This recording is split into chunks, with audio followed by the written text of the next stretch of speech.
Mungkin Pak Naibahu bisa bertanya-tanya. Ya, betul. Pak Naibahu, Saya bertanya-tanya aja Pak Naibahu, ke ini di sini banyak Muslim. Jadi Pak Naibahu bertanya bagaimana tentang konsep Tuhan dalam Islam atau apapun yang sekiranya Pak Naibahu ini menjadi berat untuk melangkah maju gitu loh. Enggak, kalau apa yang ingin tanyakan silakan tanyakan Pak Naibahu. Sebenarnya saya tidak bisa bertanya tentang apa itu masalah iman-iman ini. Karena saya itu sendiri punya konsep, semua agama itu bagi saya benar. Apakah itu agama Hindu, itu benar. Apakah agama Buddha, itu benar. Dan Islam sama Kristen juga benar dengan agama lainnya itu benar bagi saya. Hanya saja kebenaran itu sudah berdasarkan ajaran kitabnya masing-masing, kitab sucinya masing-masing. Jadi kalau semuanya benar, kenapa Pak Naibahu memilih Kristen gitu? Kan katanya semuanya benar. Kenapa tidak mempelajari Islam gitu? Iya, karena sesuai dengan akal saya lah. Saya juga sudah melintang ke dunia Islam lewat dunia maya. Sudah lama, sejak tahun 2013 kalau salah itu saya sudah gentayangan ke dunia Islam, masih ramai-ramainya dulu. Apa itu Boko Haram? Apa yang didapat dari Islam sepanjang Pak Naibahu mempelajari Islam? Tentang konsep Tuhan atau apa gitu?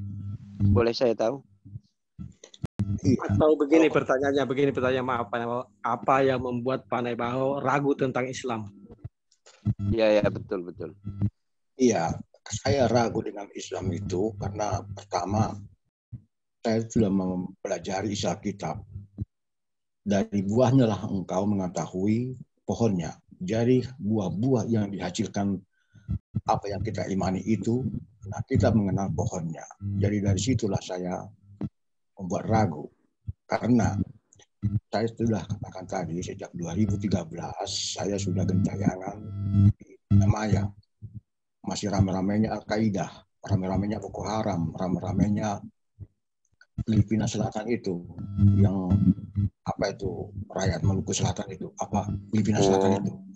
Jadi semua berarti berangkat dari pemahaman Islamophobia ya Pak?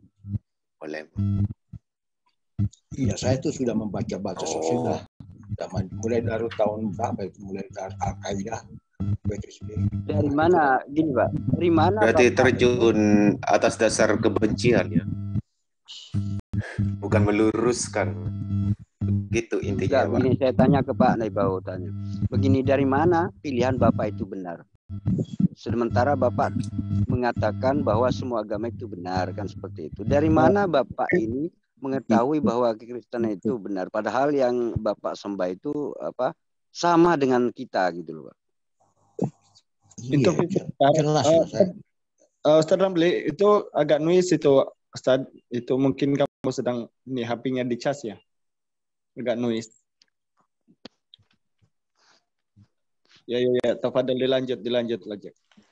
Mau nyimak ya.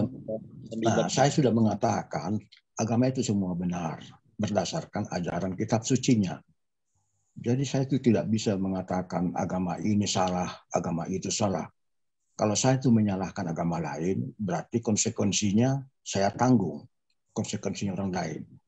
Jadi itu sebabnya saya tidak mau menyalahkan agama orang lain, apapun itu agamanya, apapun buah-buahnya. Oke.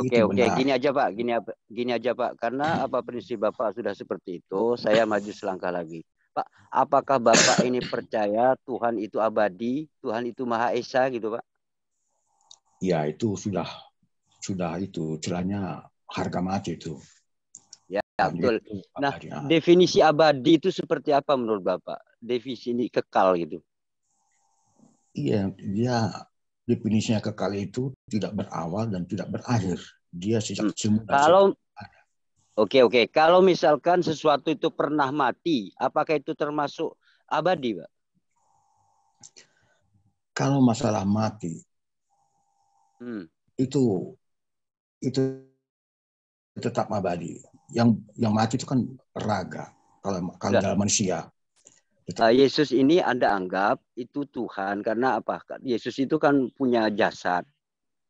Yang bernama Yesus itu adalah jasadnya ini. Sementara Bapak menuhankan yang bernama Yesus, artinya di sini Bapak menuhankan jasad ini gitu. Dia Tuhan secara utuh, dia datang dari roh. Karena dia datang dari roh, berarti dia Tuhan. Tetapi dia iya betul, kodrat. iya saya paham maksud Bapak. Saya paham begini Pak. Kan Bapak nama Tuhan Bapak ini adalah Yesus. Sementara Yesus itu adalah nama sebuah kedagingan. Inilah yang disebut dengan Yesus. Artinya di sini Tuhannya Bapak ini kan daging itu, Pak. Ya itu secara kasat matanya mungkin ya begitulah. Karena kan kita tidak melihat secara logika. Kalau kita memahami Tuhan itu berdasarkan logika, itu tidak bisa dibenarkan sepenuhnya. Tetapi kita harus berdasarkan hikmat. Berdasarkan hikmat kebijaksanaan. Jadi kita kalau tanpa iya, hikmat, kan tadi begini Pak, maksud saya gini. Bapak ini tadi mengatakan apa Tuhannya Bapak ini adalah yang bernama Yesus kan gitu. Sementara Yesus yang bernama Yesus ini kan kedagingannya Pak, bukan rohnya yang bernama Yesus ini, tetapi dagingnya kan. Otomatis di sini Bapak mau tidak mau ini menyembah daging gitu loh Pak. kalau menyembah daging itu tidak ada menyembah daging. Yesus pun juga tidak disembah di dalam Yesus Yesus ini daging, yang bernama Yesus ini dagingnya, apa rohnya, apa Bapak itu, Pak? Yang menyangkut sembah atau doa atau puji-pujian dia kepada eksistensinya yang surgawi. Tidak ada disembah. Sembahlah aku. Jadi yang menebus dosa itu daging itu, Pak, gitu, Pak. Daging ini yang dapat menebus dosa gitu maksud Bapak. Kalau yang menebus dosa itu penebusan dosa itu sebenarnya rekonsiliasi. Kalau paham rekonsiliasi memulihkan kembali hubungan manusia dengan Tuhan. Itulah yang disebut menebus dosa. Terus definisi Bapak tadi mengatakan bahwa Tuhan itu abadi, terus Maha Esa, kan seperti itu. Definisi Esa, kalau seperti gambaran Bapak ini di mana keesaannya gitu? Kalau Esa itu sama dengan satu, serupa dengan satu, setara dengan satu. Atau iya kan tadi kan gini Pak. Bapak itu di sorga. Roh Kudus itu ketika Yesus berada di Sungai Yordan itu, Pak. Ketika dibaptis itu Yesus ini berada di sungai, terus rohnya ini berada di awang-awang, Bapak sedang berada di sorga, kan seperti secara kasat mata ini kan berada di tempat yang berbeda. Nah, kalau Bapak mengatakan Tuhan itu Esa di sini kan apa tidak masuk ke situ, Pak. Iya, memang itulah kelemahan keterbatasan manusia. Tidak bisa memahami Tuhan itu secara total. Bukan tidak bisa Pak memahami, tetapi bisa saja Bapak salah di sini gitu. Bisa saja itu, Pak. Saya ulangi sekali lagi. Tidak ada satupun manusia di muka bumi ini bisa memahami eksistensi Tuhan secara tuntas. Oke? Jadi ketika Yesus di Sungai Yordan, terbukalah langit. Lalu terdengarlah suara. Inilah anak yang aku kasihi.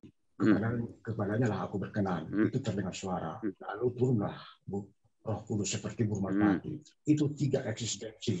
Nah, tiga eksistensi artinya di sini tiga pribadi, Pak. Sedangkan Bapak mengatakan bahwa Tuhan itu satu. Kan begitu, Bapak percaya bahwa Tuhan itu satu. Sementara Bapak mempunyai kepercayaan di dalam konsepnya Bapak sekarang, itu Tuhannya itu tiga pribadi. Gimana itu disebut Esa kalau tiga pribadi, Pak? Itulah Esa, yang disebut Esa itu, Yesus sendiri berkata, aku dan Bapa adalah satu. Berarti ada di sini. Cuman ucapan seperti itu? Ada dan Bapa. Berarti cuma berdasarkan ucapan itu, Karena Apa aku cuman dan Bapa adalah berdasar satu, itulah begini ya Esa. Pak, sebentar. Apakah cuman dengan berdasarkan ucapan aku dan Bapak adalah satu, sementara fakta yang terlihat Tuhannya Bapak ini 3 pribadi yang berbeda. Mempunyai 3 pribadi nih Pak ya. 3 pribadi, ingat Pak. Sementara Bapak dalam tadi mengatakan bahwa Tuhan itu satu. Tapi fakta yang Bapak yakini itu Tuhan itu 3 pribadi. Oke. Ini kan sebenarnya sudah menyalahi aturan Bapak gitu. Dengan apa yang Bapak yakini dan dengan apa yang Bapak praktikkan. Itu kan sudah berbeda, Pak. Oke, itu aja. Ya, silakan. Ya, betul. Saya sudah mengatakan tadi, tidak seorang pun manusia di muka bumi ini bisa mengetahui, bisa memahami eksistensi sang ilahi secara tuntas. Memang dia secara tiga posisi yang eksis, surga, Roh Kudus, sama Yesus yang dibaptis itu. Tetapi Tuhan itu sudah dikatakan Alkitab baik Perjanjian Lama maupun Perjanjian Baru. Dengarlah hai orang Israel, Tuhan itu Esa, Tuhan itu Allah kita. Tuhan itu adalah satu. Tetapi karena Tuhan itu Maha Kuasa, dia mampu bereksistensi 3 sekaligus atau ganda sekaligus, yaitu Bapa, Putra, dan Roh Kudus. Tetapi sekarang Yesus sudah naik ke surga. Dialah sudah menjadi satu, sudah Esa. Itulah sebabnya Yesus berkata, aku dan Bapa adalah satu. Tidak ada 2. Oke. Gini Pak ya. Tadi Bapak mengatakan itu berada di 3 tempat yang berbeda, kan seperti itu. Artinya di sorga satunya di awang-awang, kemudian satunya di sungai Yordan, seperti itu ya Pak. Artinya di bumi lah gitu. Nah kemudian jika Tuhan misalkan seperti berjumlah 3 pribadi seperti itu Pak, pasti diantaranya itu yang benar itu cuma satu Pak. Keduanya itu pasti palsu gitu Pak. Kenapa saya mengatakan kalau memang wujud aslinya ini satu, ketika menjadi sebuah tiga pribadi, maka yang 2 ini palsu gitu loh Pak. Jelas yang 2 ini palsu. Yang 2 itu yang 1 yang ini. Makanya Bapak jangan sampai yang 2 ini yang palsu semua ini diikutkan pada situ Pak. Artinya Bapak ini harus membuang kepalsuan yang 2 ini. Dan Bapak tadi mengatakan bahwa ketika di surga itu kemudian menjadi Esa, menjadi satu. Padahal tidak Pak, di surga itu ya. Bapak itu berada di sebelah kanan. Artinya Yesus di sebelah kanan Bapak. Ini secara pribadi, ini masih 2 pribadi Pak gitu. Sampai ke surga pun masih 2 pribadi di sini Pak. Tidak bisa dikatakan benar-benar satu gitu. Jadi ketika ada kalimat aku dan Bapak adalah satu, itu metafor Pak. Artinya di sini cuma bahasa kiasan. Karena apa? Karena saya pun sebenarnya sering mengatakan seperti itu Pak. Gitu. Begini, saya dan istri saya adalah satu. Gitu. Ini metafor, kalimat biasa yang saya ucapkan sehari-hari. Bukan berarti saya dan istri saya benar-benar satu. Bukan Pak. Gitu. Nah, seperti itu. Oke. Justru karena itulah metafor, sehingga bahwa Tuhan itu adalah satu. Secara hakikat. Tetapi secara eksistensi, karena dia Maha Kuasa, tidak ada manusia yang bisa membatasi kehendak Allah. Anda menaruh satu rancangan manusia, bukan rancangan Tuhan. Rancangan Tuhan adalah rancangan Tuhan. Tapi rancangan manusia tidak bisa dirancang menjadi seperti rancangan Tuhan. Kalau kita bisa mengatakan seperti itu, berarti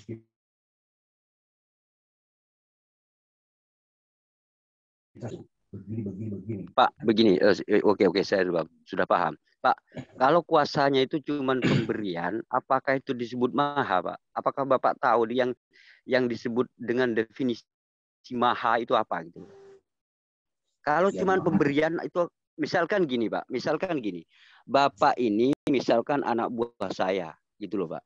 Saya ini yang mempunyai kekuasaan mutlak ini saya, Pak. Kemudian saya beri kuasa Bapak untuk menjaga kebun saya seperti itu. Pak, kamu berkuasa di parkiran dan di kebun ya Pak. Ini kuasa ini saya berikan kepada Anda. Apakah Bapak ini menjadi the big boss gitu? Apakah Bapak ini menjadi saya? Tidak. Gitu loh. Itu Karena tidak bisa kuasa Bapak. Itu tidak bisa. Yang Anda Enggak gini Pak. Kan karena di dalam Bibelnya dikatakan seperti ini Pak. Yesus itu diberi kuasa gitu loh Pak. Diberi kekuasaan ini cuma pemberian gitu loh Pak. Artinya di sini ada yang lebih hebat daripada Yesus itu sendiri. Karena kuasa Yesus cuma pemberian gitu Pak. Ya saya tadi logikakan seperti itu Pak. Jika saya memberi kuasa kepada Bapak menjaga kebun, maka ya Bapak ini harus merawat kebun itu. Sebagaimana Yesus harus merawat surga gitu loh Pak. Karena cuma diberi kuasa oleh Tuhan gitu. Makanya Yesus menyiapkan sesuatu di surga gitu loh Pak. Cuma menyiapkan aja gitu loh Pak. Karena memang diberi kuasa. Diberi bukan berarti yang punya gitu loh Pak. Seperti itu Pak. Silakan. Oke, itu memang kalau pemahaman secara tauhid itu tidak ada yang salah sebenarnya. Kalau berdasarkan dengan tauhid itu memang sangat terbatas. Tetapi sudah saya jelaskan tadi, Alkitab itu juga sudah mengatakan baik perjanjian lama, perjanjian baru. Dengarlah orang Israel, Tuhan itu Esa, Tuhan itu Allah kita. Tuhan itu sebenarnya, kalau sekarang, itu hanya ada satu, yaitu disebut Esa. Tetapi bisa bereksistensi menjadi tiga sekaligus. Jadi itu tidak ada yang salah itu. Karena kita bukan ilahi, maka kita mungkin bingung. Tetapi bagi Tuhan tidak ada yang sulit. Sekalipun dia di bumi, ada di surga, itu sebenarnya saat Pak. Oke, begini Pak. Kalau Bapak selalu menjawab tidak ada yang sulit bagi Tuhan, Tuhan itu bisa berwujud tiga sekaligus dalam keadaan yang sama. Saya sudah katakan Pak, Tuhan memberikan sebuah ajaran kepada manusia, itu otomatis itu harus sesuai dengan logika manusia Pak. Tidak mungkin Tuhan memberikan sebuah ajaran pengetahuan kepada manusia tidak cocok dengan logika manusia. Tidak mungkin, mustahil Pak. Karena Tuhan itu sudah mengukur kemampuan manusia, maka memberikan sesuai kadar pemikiran manusia itu. Gitu loh Pak.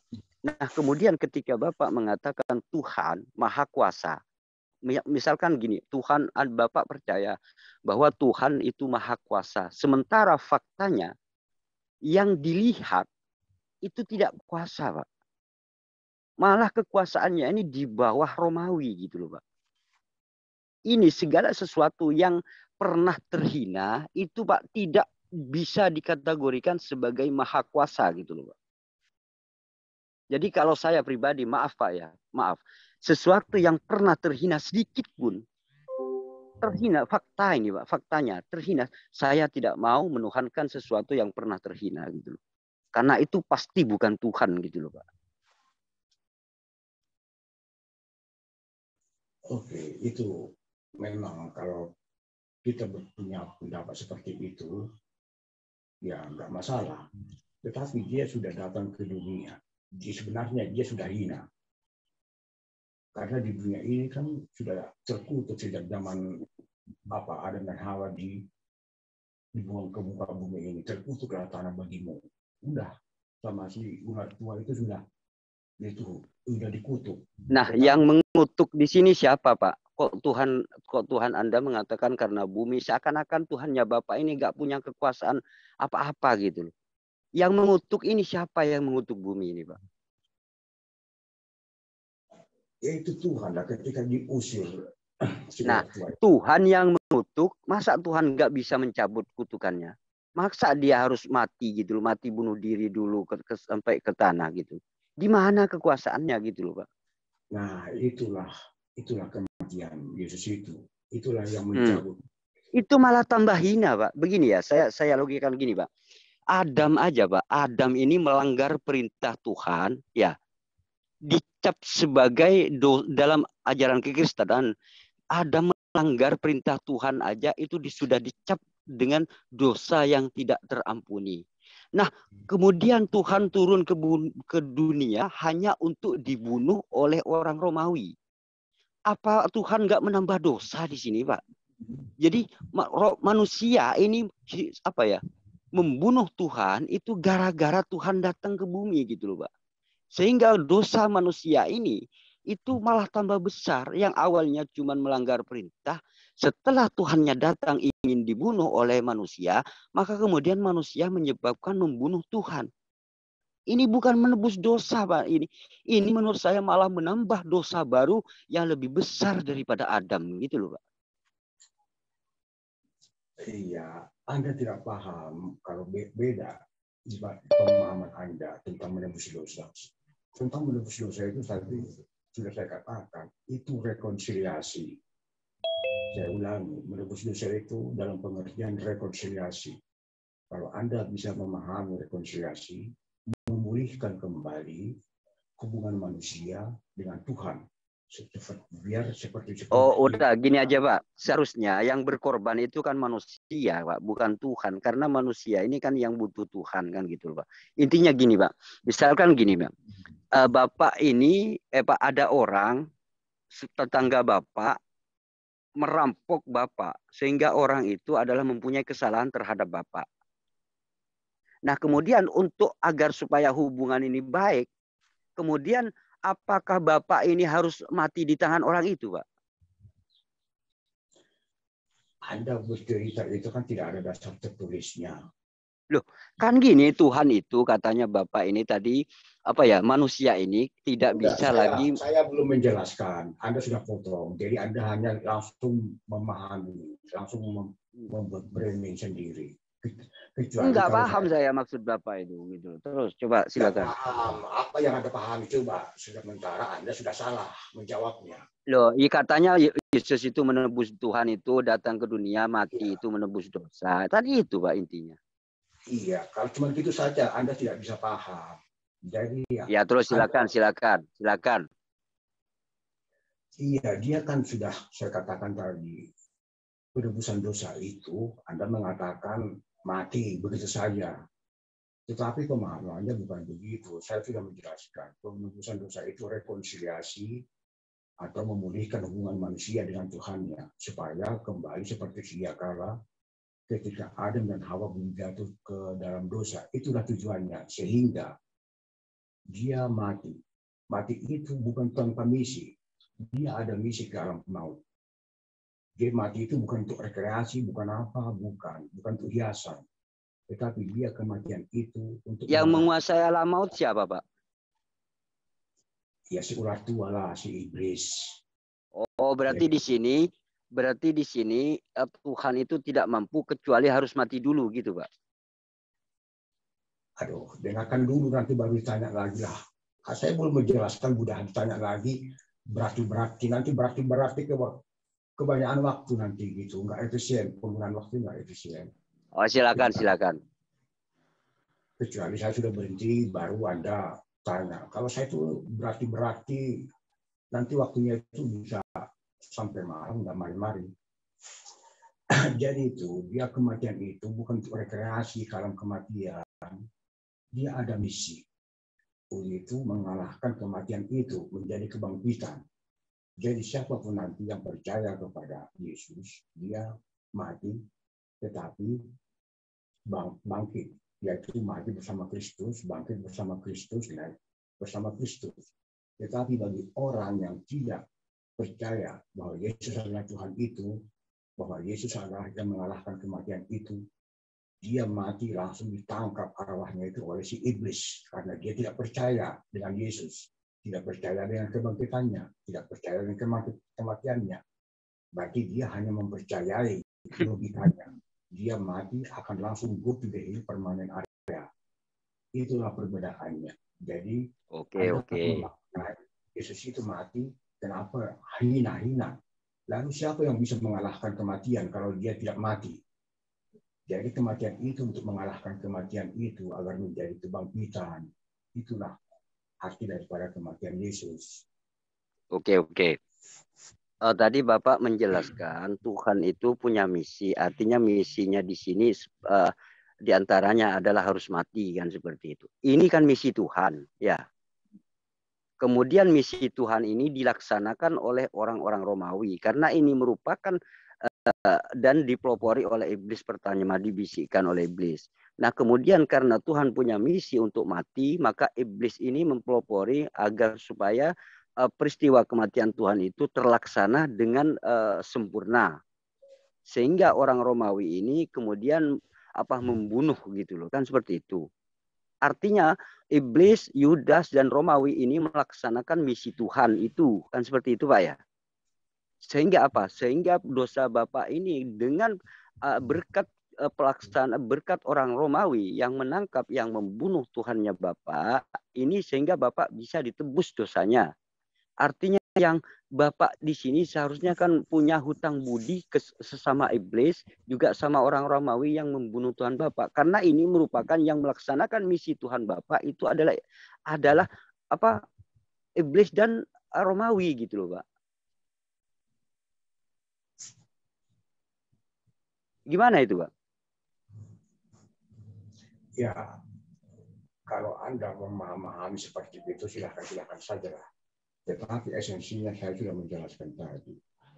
Memang manusia itu, sebenarnya orang Yahudi itu menangkap Yesus itu sebenarnya karena dia mensetarakan dirinya sama seperti Tuhan atau yang disembah agama Yahudi itu. Sehingga ketika dia ditangkap, dia sebenarnya karena tidak mau terima bahwa dia Tuhan, akhirnya ditangkap, diserahkan. Sedang sementara Pilatus sendiri kan tidak melihat ada kesalahan di situ. Saya tidak melihat kesalahan pada orang ini. Nah, jadi tapi orang Yahudi lah karena demo, salibkan dia, karena tekanan publik sehingga Yesus disalibkan. Nah, karena dia mau melakukan itu tentu sudah dipengaruhi, dimasuki iblis hati mereka itu, sehingga dia benci, sangat benci dan sangat benci kepada Yesus. Akhirnya disalibkan. Nah, begitulah cara matinya itu. Jadi bukan karena orang Romawi yang berkuasa. Iya, kan begini Pak. Iblis itu kan sudah tahu tentang misi Tuhan. Karena iblis itu mengatakan ada tertulis kan seperti itu. Bahwa kakimu tidak akan terantum batu. Artinya di sini iblis ini tahu tentang misi itu. Kemudian iblis ini membisikkan kepada Yudas. Dan dari situlah kemudian berlanjut sampai kepada penangkapan Yesus dan pembunuhan terhadap Yesus. Ini semua yang melaksanakan misi Tuhan ini adalah berawal dari iblis, kemudian ke Yudas dan kepada orang-orang Romawi ini. Ini melaksanakan misi Tuhan di sini, Pak. Karena Tuhan ini mempunyai misi harus mati gitu, Pak. Nah, apakah orang yang melaksanakan misi Tuhan ini dianggap sebuah pelanggaran, Pak? Sadar atau tidak sadar orang itu kalau melakukan sebuah kebaikan itu tetap kebaikan seharusnya, Pak. Karena sudah melaksanakan misinya Tuhan gitu loh, Pak. Sadar atau tidak orang yang melakukan itu tetap harus dikatakan kebaikan gitu loh, Pak. Oke, mungkin secara logika masuk akal juga itu. Perlu berterima kasih ke iblis. Itu secara logika ya, atau secara nalar. Tetapi disitulah si ular tua itu dari terinjak kepalanya. Ketika Yesus mati, dia bersenang-senang dia.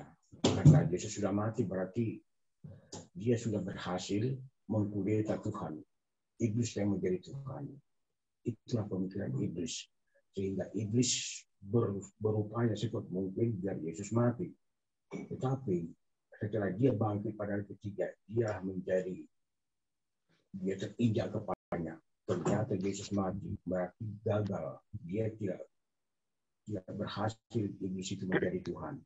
Nah, itulah kejelekannya itu. Jadi tidak perlu berterima kasih kepada iblis itu. Iblis itu sebenarnya bersorak-sorai dia karena Yesus sudah mati. Iya betul. Gini Pak. Kan Bapak tadi mengatakan bahwa tidak perlu berterima kasih kepada iblis. Saya hargai pendapat Bapak, walaupun Bapak tidak berterima kasih kepada iblis.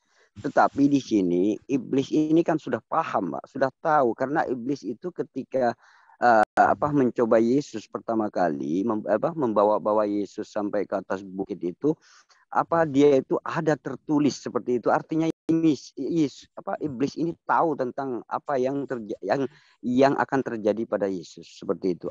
Artinya misinya ini iblis sudah menguasai. Kan seperti itu, Pak.